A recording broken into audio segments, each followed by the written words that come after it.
There was an article in last Saturday's Herald about the intervention in the Northern Territory, which I only read today actually.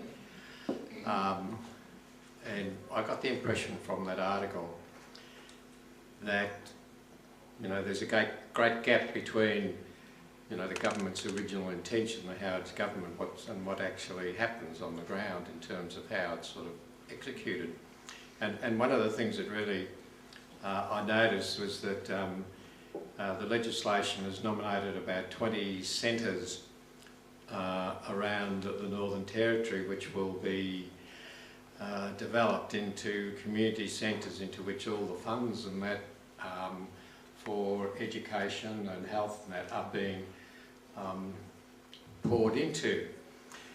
So that's great, for the people who lived in those particular centres, particularly as Nicole mentioned, they live there because that's their land, and so therefore, the money's going there.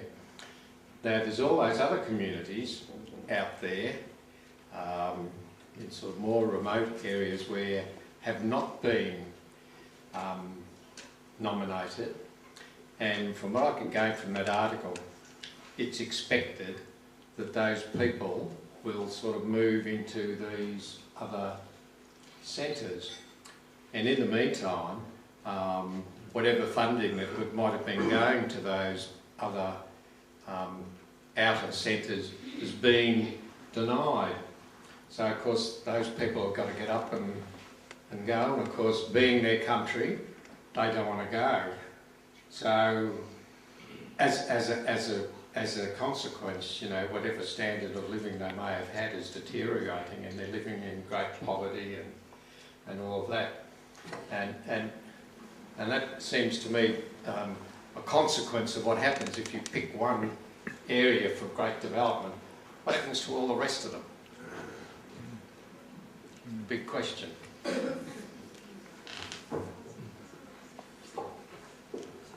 Thank you for raising that point.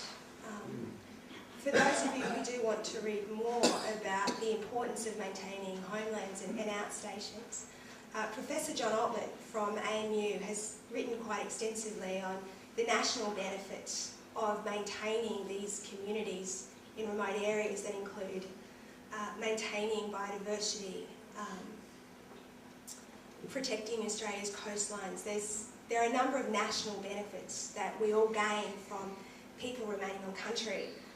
And there's also a growing body of research that indicates that people who are living on their own land also enjoy a much higher standard of health.